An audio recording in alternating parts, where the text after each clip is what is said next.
Welcome to our deep dive on sea cucumbers. With me, as always, is our expert. So, I guess I'm curious, Yeah. where do we even begin with sea cucumbers? Well, first off, the name is pretty accurate, right? Yeah. If you picture a cucumber, put it in the ocean, that's basically what these things look like. That's what I was thinking. Right, they're these kind of long, squishy, bumpy creatures, and they really do just kind of hang out on the seafloor. Yeah, are they plants? Are they animals? They're animals. They're actually echinoderms. What? Echinoderms, which means they're related to starfish and sea urchins, believe it or not. Oh, wow, okay. Yeah, they have these little tube feet that they use to move around. Really?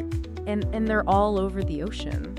Seriously, from shallow coastal waters to the deepest trenches. Wow. That's pretty impressive for something that looks so, I don't know. Unassuming. Yeah, unassuming. What do you even do all day? Just lie around? Well, they mostly scavenge for food in the sediment, little bits of algae or dead stuff. Mm-hmm. But they have this pretty wild defense mechanism. I think this is one of the coolest things about them. Yeah, tell me about it. This was the part that really got me in that podcast. Okay, so picture this. A predator comes along, right, like a fish or crab or something, and tries to grab our sea cucumber friend. Mm-hmm. And what does the sea cucumber do?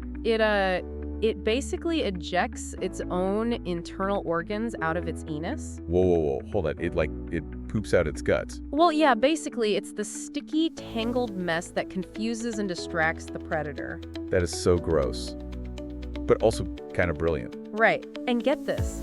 The sea cucumber can then regenerate those organs, grow them back completely. No way. That is incredible. It is. It takes a few weeks, but they can fully recover. Talk about resilience, huh? Yeah, that's just mind-blowing. It makes you wonder how something like that even evolves. I know. It's such a fascinating example of adaptation. So going back to that podcast I heard, they were talking about how sea cucumbers are considered a delicacy in some cultures. Yeah, that's right. It's particularly popular in Asian cuisine. Really? How do they even eat it? Well, it's often dried and rehydrated and then used in soups or stews.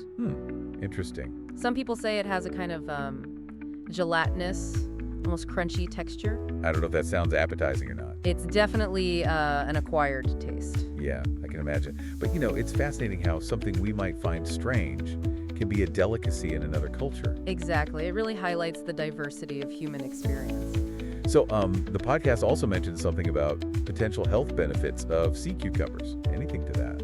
Yeah, there's been some research into that. Apparently, certain compounds in sea cucumbers might have anti-inflammatory properties, maybe even some anti-cancer potential. Wow. That's amazing. It is. It's still early stages, but it's definitely an area of ongoing research. All right, well, until next time, keep exploring and stay curious. And maybe try some sea cucumber.